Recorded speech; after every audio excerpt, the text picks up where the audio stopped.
တမ်းမတော်လဲနိုင်ငံရေးကထွက်တော့နိုင်ငံရေးကထွက်တော့တော့ဝမနေနဲ့တမ်းမတော်နိုင်ငံရေးကထွက်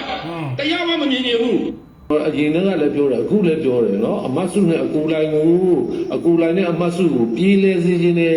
ကယ်ချင်းများအလုံးမင်္ဂလာပါကြိုထမ်းဘလော့နဲ့ပြန်လေကြိုဆိုလိုက်ပါရနော်ကဲငါမဆွေပါပြောထားလဲဆိုတာလေကိုနားထောင်ကြည့်ပါတော့အပေါ်လိုက်တယ်ဘောဆန်းစုရှိဆိုလဲလွတ်မြောက်စေခြင်းတာပဲနော်ဦးဝင်းမျိုးကိုလည်းလွတ်မြောက်စေခြင်းတာပဲဘာလို့ကျွန်တော်တို့ကငြိမ်းချမ်းရေးလေအမျိုးသားပြန်လေပြည့်မြတ်ရေးပေါ့နော်အဲ့တော့ကိုယ်မန်နေလျှော့လိုက်နော်ဒေါ်အောင်ဆန်းစုရှိဆိုလဲအသက်80ကျော်နေပြီအမရဲ့နော်အဲ့တော့တိုင်းပြည်မှာပြည်လဲစေခြင်းနဲ့တက်ချုပ်နော်တက်ချုပ်ကြီးပြည်လဲစေခြင်းနဲ့ကြီးနဲ့နော်တက်ချုပ်ကြီးအကူလိုက်နဲ့ဟုတ်လားအမစုနဲ့အကူလိုက်ပြည်လဲစေခြင်းနဲ့နော်ဒီအဲ့စကားတွေကတော့လက်ခံပေးလို့ရတယ်နော်ဥပြည်လဲသွားမယ်ဆိုရင်တိုင်းပြည်မှာအများကြီးကောင်းသွားမယ်ဟုတ်နော်ကျွန်တော်အရင်ကလည်းပြောတယ်အခုလည်းပြောတယ်နော်အမတ်စုနဲ့အကူလိုက်နဲ့အမတ်စုကိုပြေးလဲစေခြင်းနဲ့ပြေးလဲစေခြင်းနဲ့နော်အကူလိုက်ဆိုတော့80ပြည့်နေပြီ80ပြည့်နေပြီနော်ဟိုရှောင်းမူမရအောင်လည်း80ပြည့်နေပြီအမတ်စုဆိုလည်း80ကျော်နေပြီနော်ကျွန်တော်တို့လူတက်တန်းဆိုတာနော်အသက်90ဆိုရင်လူတွေကအလုံးမလုံးနိုင်တော့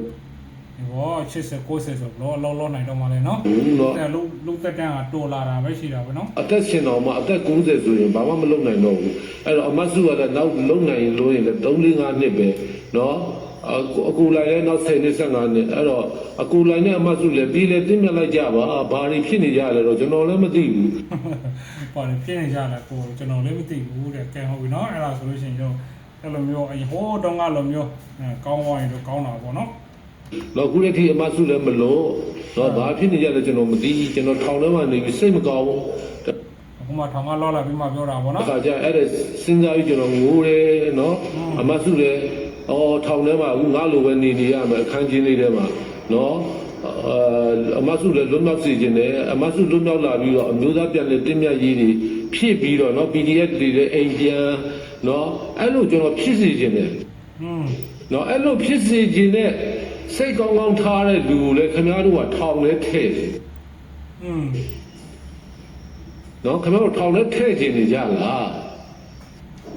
ကဲဟုတ်ပြီကျေးဇူးတင်ပါတယ်နော်ဒါကတော့ဘုံသူတော်နဲ့ပြန်လဲမျှဝေပေးတဲ့နဲ့ကြည့်ဖြစ်တာပါကျေးဇူးတင်မလို့နိုင်ငံရေးကထွက်တော့ဒီ9လဆိုတာဒီ12လပိုင်းsorry ပါဒီ10လပိုင်း17လပိုင်းတည်းမှာလော့လာတာပေါ့နော်အဲ့ဒီမှာအခုဆိုလို့ရှိရင်ဗါတယ်ပြောထားလဲဆိုတာလေးကိုနားထောင်ကြည့်ပါဦးတက်မလို့နိုင်ငံရေးကထွက်တဲ့ကဲနားထောင်ကြည့်ပါဦးဗါတယ်ပြောထားလဲတမ်းမတော်လဲနိုင်ငံရေးကထွက်တော့နိုင်ငံရေးကထွက်တော့တော့ဝမနေနဲ့တမ်းမတော်နိုင်ငံရေးကထွက်တရားဝမမြင်နေဘူးအဲ့လိုမျိုးတွေပြောခံရလို့အဲ့လိုမျိုးဖက်ခံထိတာပေါ့နော်ခင်ဗျားတို့စစ်တပ်ခင်ဗျားတို့ပြန်ကြအဲ့ဒါဆိုစစ်အာဏာရှင်ချုပ်နေပြီဆင်းရအဲ့လိုမျိုးပြောခဲ့အဲ့တော့ခင်ဗျားတို့ခိုးလို့မရတော့ဘူးခိုးလို့မရတော့ဘူးဒါမကျင်းနဲ့ကျွန်တော်လာဖတ်လာပတ်လိုက်ခင်ဗျားတို့အစင်းလေးပဲ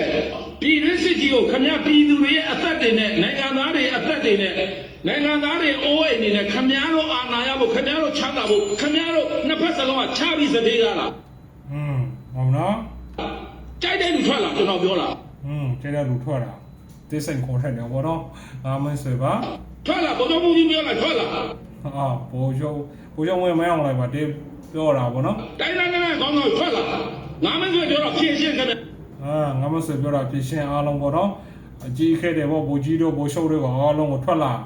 ငါမင်းဆွေပြောတာကိုဖြည့်ရှင်းအဲ့လိုမျိုးဗောနော်ခင်ဗျားတို့မဟုတ်ဘူးလားခင်ဗျားတို့ကဒီလို့ငါမင်းဆွေကဖမ်းတယ်လို့ဟိုဖန်ထေးလိုက်တော့မှပြန်လော့လာတာနော်ဟုတ်လားဘူးလဲလားဆိုလို့ဖွဲ့ဟာတခိုးကြီးတွေလားခင်ဗျားတို့ခင်ဗျားတို့တခိုးကြီးလားပြောခင်ဗျားအကုန်လုံးညာခင်ဗျားတော်တော်ရှောက်တယ်အဲ့တခိုးကြီးရှင်းသွားမှတိုင်းပြည်မြင်ကဲဟုတ်ပြီဒါကတော့မြောက်ပုံချင်းမုံသေးဆုံးဆိုတက်တော့တဲ့ကဲပဲမာရဝီစီယာဖျားရှိမှမြန်တွေ့ရတဲ့ဆိုရင်မင်းအောင်လိုက်တဲ့ကဲဟုတ်ပြီကျွန်တော်လည်းနိုင်ငံရေးကောင်းလို့ရှိရင်တော့နော်နိုင်ငံရေးကောင်းသွားအေရှန်သွားပြီဆိုလို့ရှိရင်တော့အဲ့ဒီမဟာဝီဇာဖိမဟာဝီဇီယာဖျားမှာနော်တခါတော့သွားဖူးရှင်ပါတယ်နော်နိုင်ငံရေးကောင်းသွားလဲအေရှန်သွားပြီမြန်မာနိုင်ငံအေရှန်သွားပြီဆိုလို့ရှိရင်တခါတော့သွားဖူးရှင်ပါတယ်ဗောနော်နော်မဟာဝီဇီယာဖျားမှာနော် တွေ့တော့မှာ